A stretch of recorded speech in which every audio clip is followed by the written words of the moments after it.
that your children have done. Now that I'm a mother, I realize that this is like, producing a kid is like an epic thing. It's so under-realized how epic that is. You know what I mean? I'm early in mine. This is my baby. Let me just show you real quick. Can you see that? He's gorgeous. All right. So this is the start of our show. I'll be back in a moment.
Our first reader is Megan Walters.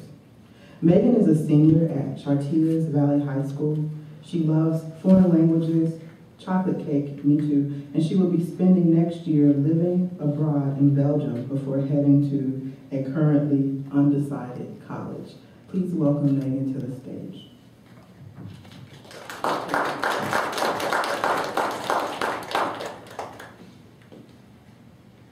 On the car ride home, she tells me he loved chicken nuggets, apples, the color blue, books about monsters and ghosts and dark bedrooms. The rental car is blue, kind of, sort of, maybe green.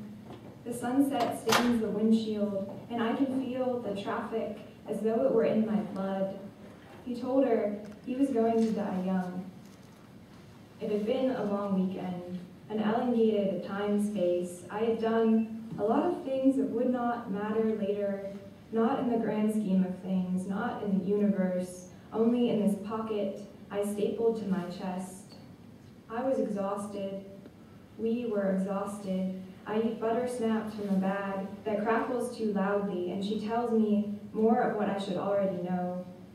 On the first day of real school, he asked where all the toys went. We are only 4 hours from home, but it's hard to believe. All the busy roads to cover, all the miles of memory to fill, how we cannot see the city where he died from here. Sometimes I would eat 3 apples in one day without realizing it. I wish we were further, too far, painfully far. Is there anyone who knows where the toys went? I mean, really, anyone at all.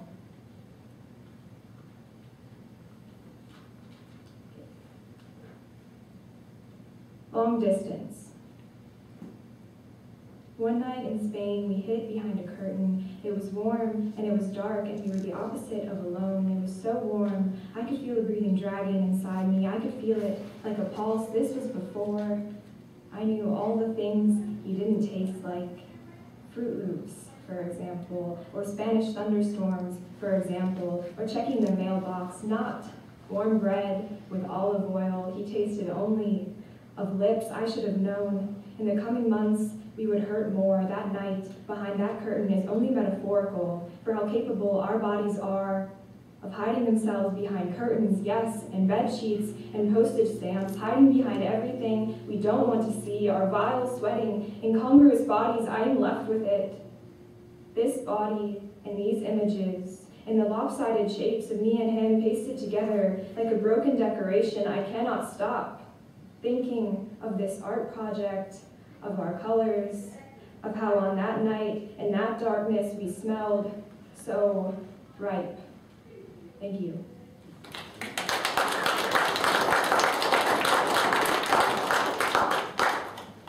Next up is Nicole Snow. She is a singer, a violinist, and a very passionate writer. She likes to write science fiction and fantasy the best, but also likes to write poems. Her favorite series is Ruby Red and Maximum Ride. Nicole.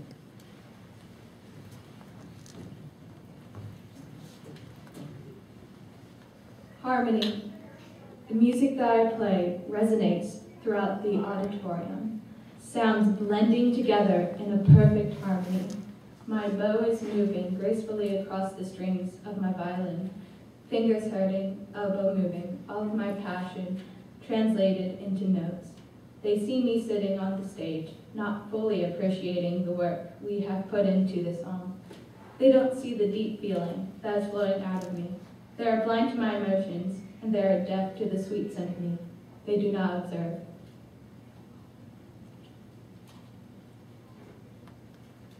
Bully. You think I am a stereotype, but I am so much more. You see what I wear and judge me, but you don't even know me. You have never once spoken to me, but you just call me names.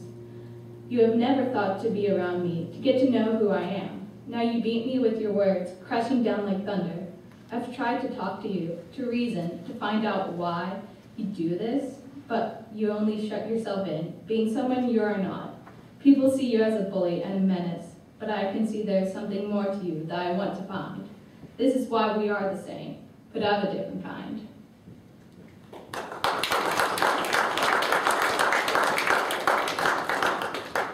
Leah Blackwell is a freshman at Moon High School who has Asperger's syndrome, a form of autism. She has always enjoyed writing, usually in the fantasy, supernatural, and sci-fi genres.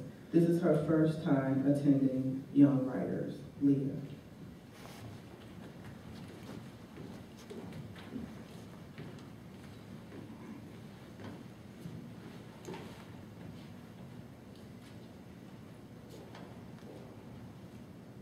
I first noticed her pain when we were 11. Then, pain was null to me. Then, pain was the blood that dripped from our skin to the concrete whenever we crashed into mailboxes on our bikes. Then, pain was the throbbing I feel in my ears whenever a loud noise would submit and make me jump and scream.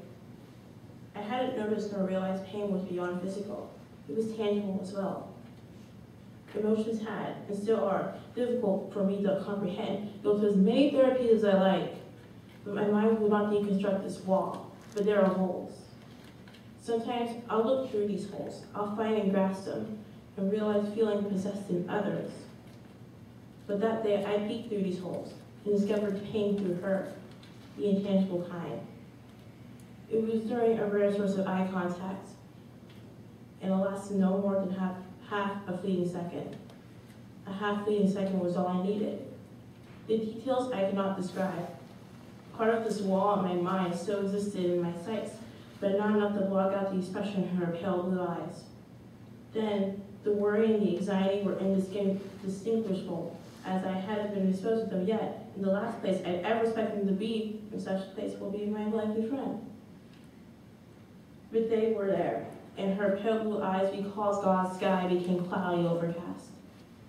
I'd asked, questioned her in a whisper. She told me the teacher was in the room, to forget about it, and I thought nothing of it.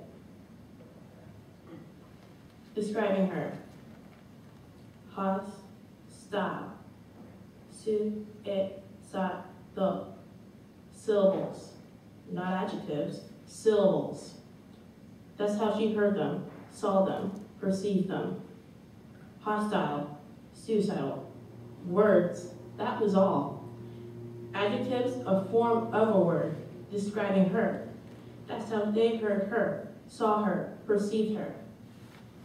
Do you need help? Syllables, ringing through her head. The voices were still new, the figure in her chair, new. Some were protective.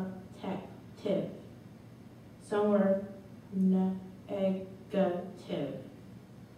Do you need help? Words.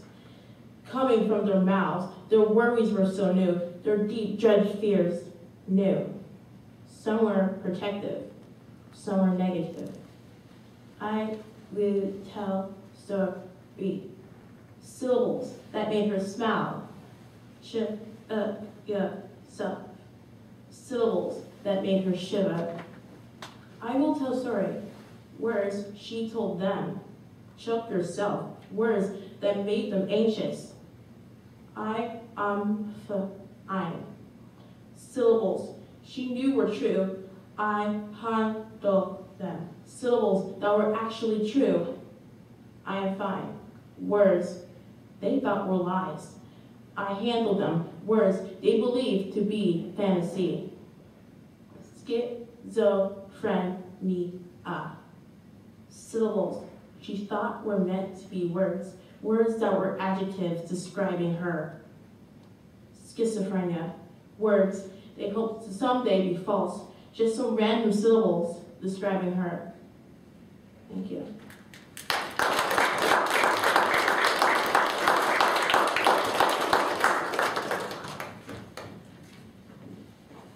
Nikki Cronin is a freshman from South Fayette who enjoys writing poetry, short stories, and realistic fiction novels. She went to Young Writers Institute this summer and is glad to be participating in the program again. She is in Random Acts of Kindness Club, Circle of Friends, Student Government, and French Club. Nikki.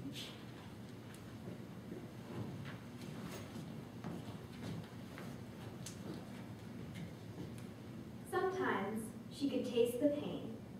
The days of hope were gone, flown away like a bird takes flight. A touch on her shoulder was just a hint of love, but it could not be anything to her. Joy was out of her reach, but a touch away. But with every chance that faded, feeling was further and further away. It was like living in black and white, a symphony without sound. The things that had once been a part of her were now gone. The touch of brick, the feel of a trap, it haunted her. It became so that reality was false, a dream, an illusion, never quite in her reach. And she could not write anymore. The pen became a knife when she was filled with words she could not speak, could not show. The light faded and darkness reigned, and the light faded and darkness reigned.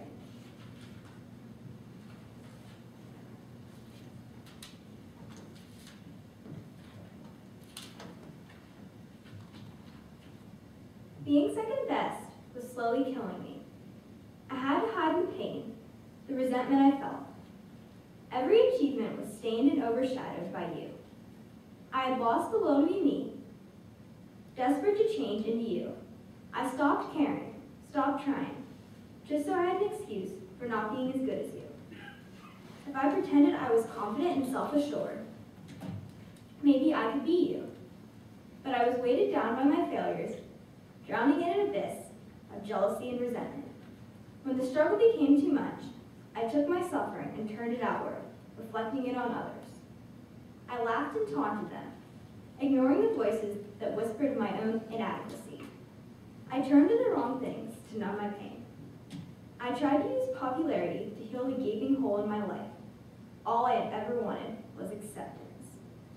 For once, I wished to be celebrated like you.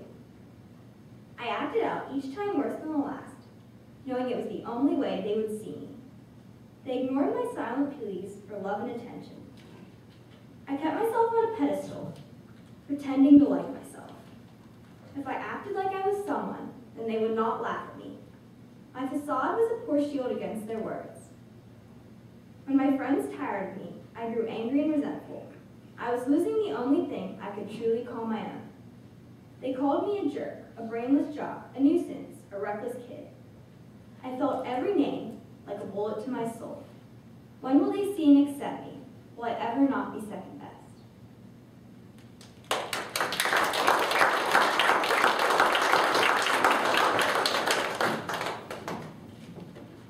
Julia Maruka is a sophomore at North Allegheny. She enjoys music and is planning on pursuing a career in journalism.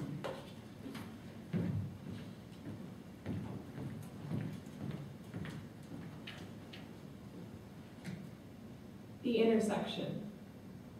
There are so many points from which we can diverge. Places, patches on the tapestry of our family history, the knots upon knots upon knots where we had a change to make a choice. Left or right, red or blue, and we either did it or we didn't. In truth, few of us even notice them. We answer the question, what's the most important moment in your life? With big things, big dreams, big events, weddings, birthdays, our own and those of our loved ones. They all have one distinguishing factor between them. They're all the result of a previous choice. The choices themselves that led you to the time of your life are too small to distinguish between, and yet these so-called tiny choices are the real most important decisions of our lives.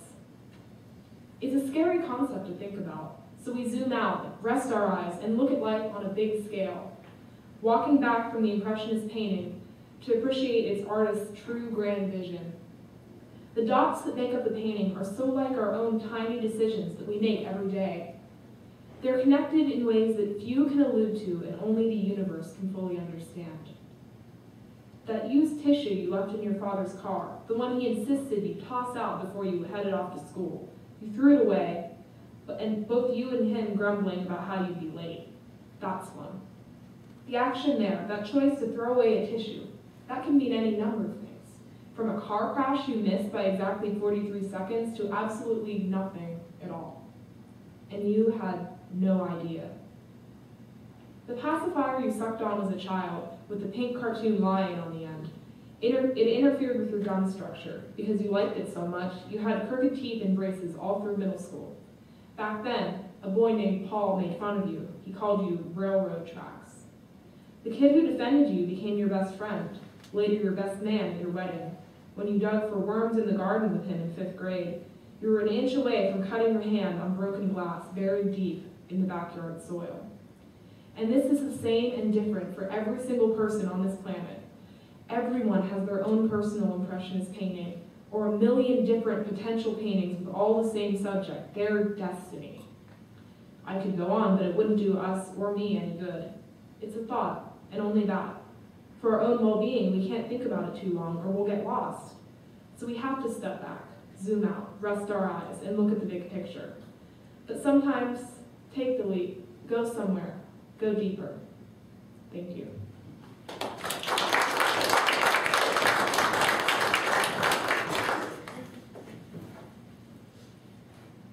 So, I would actually like Jalea Finney to come up, and Jalea was rewriting her bio. Did I get it? Is it right there?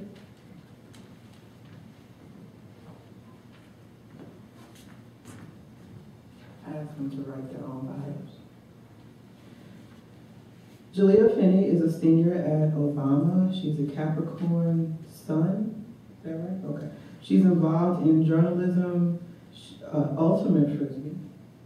That is very different than regular frisbee. Food revolution, because as she said in class one day, school food does not have to taste bad. There's no need for it. I agree. She loves cheese, writing, music, and fan fiction. She prefers writing genres that are psychological, horror, mystery, murder mysteries, and romance. Jalea.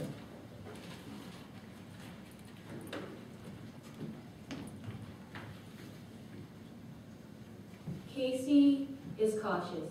Casey is hardworking. Casey is cold. Every step she takes is careful and resolute. But she can be intolerant sometimes, of the problems of others and of unnecessary conflict. She works hard to keep clashes down and maintain harmony, but strangely pity is something she seems to have almost none of. Her advice amounts to suck it up, get over it, move on. Where's her mercy, her sympathy, her compassion? To many, she seems far too cold. What people don't understand is that the household she grew up in was far from cold. It was hot, fiery volcanoes abound, with inhabitants who refused to keep their tempers down. Casey is done with that. She got over it, she sucked it up, she moved on. She left that life behind, and she's not coming back.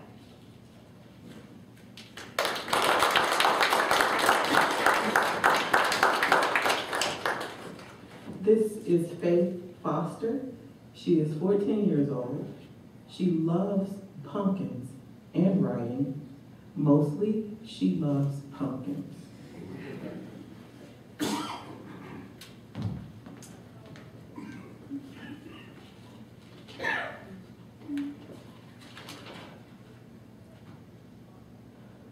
Racetrack. We used to love races.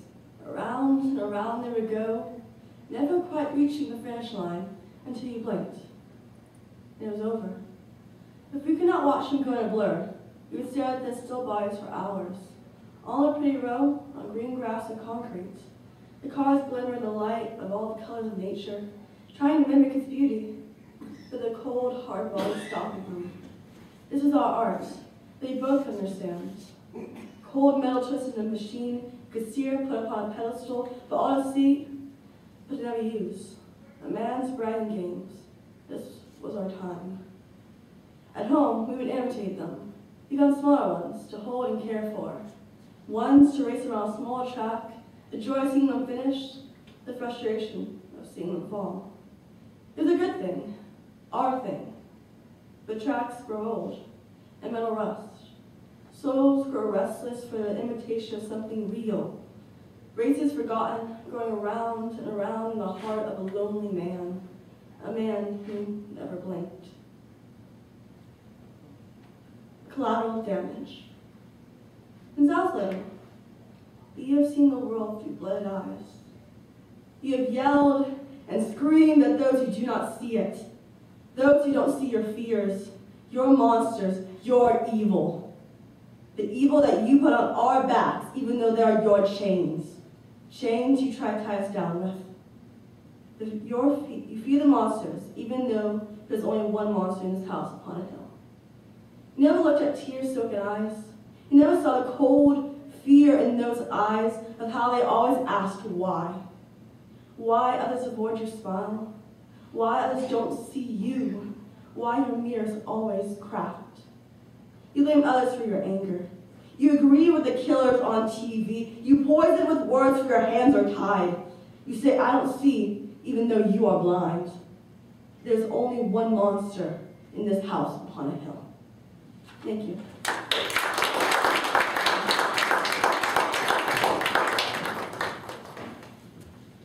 Amanda Tibble is a sophomore at Mount Lebanon High School. She uses both sides of her brain as she is passionate about the arts as well as fascinated by the universe. This is her second year in the Young Writers Program.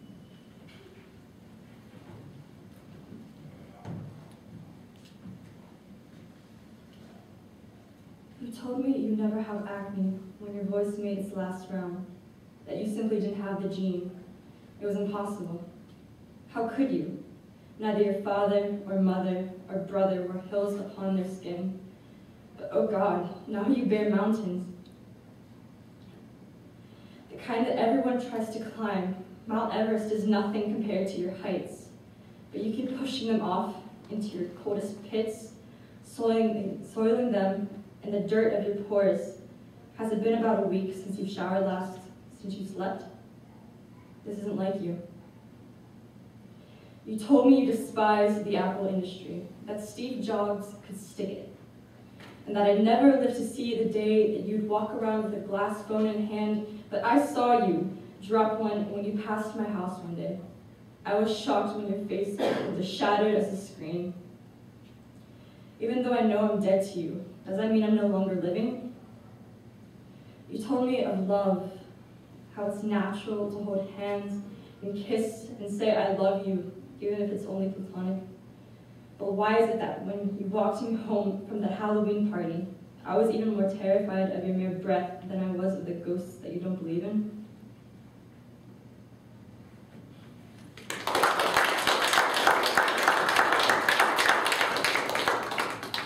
Carly Benhart is a 4-year veteran of Young Writers, a senior at Indiana Area High School and a part-time English student at IUP. Next year, she will continue to pursue her passion for writing at the Cook Honors College, where she will major in English and minor in German. Carly.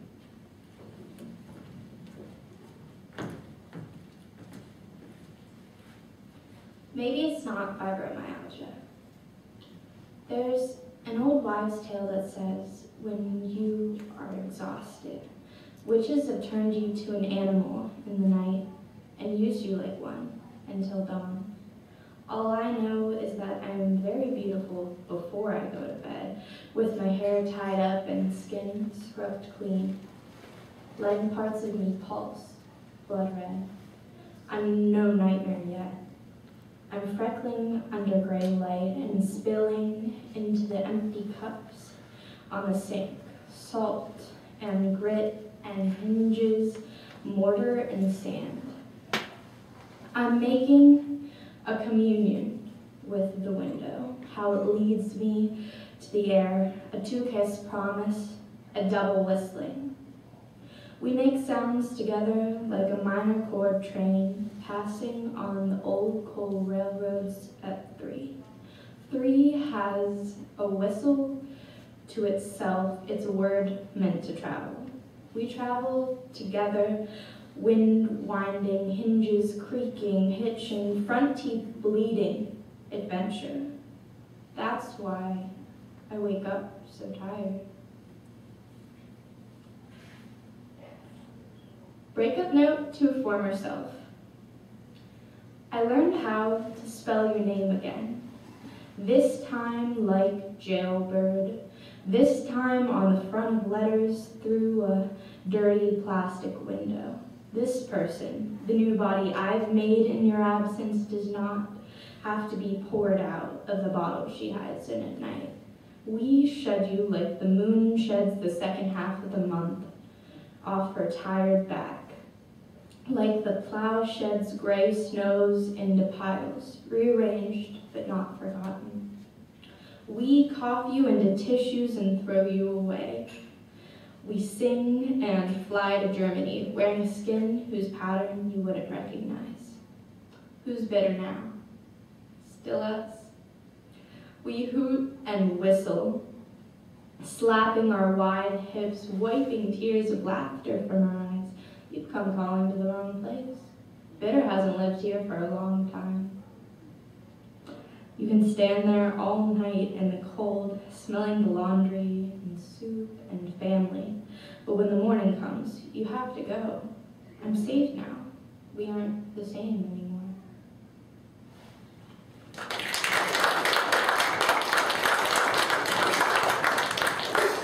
Thank you so much. May I get the lights just open? Can we give another round of applause to our brilliant ladies?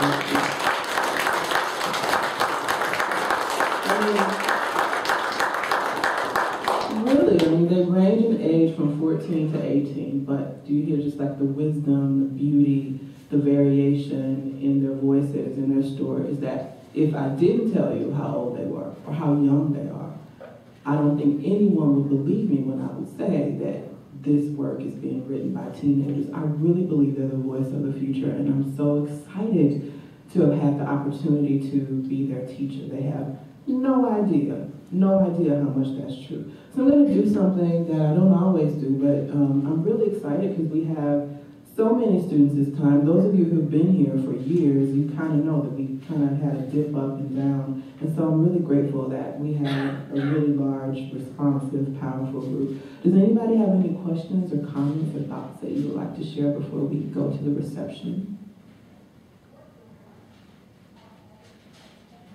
No? Chrissy, anything? Want to add anything at all, Christiana? Okay, cool. All right. So there's a reception set out outside, and we'll meet you all out there. Thank you so much. Thank you.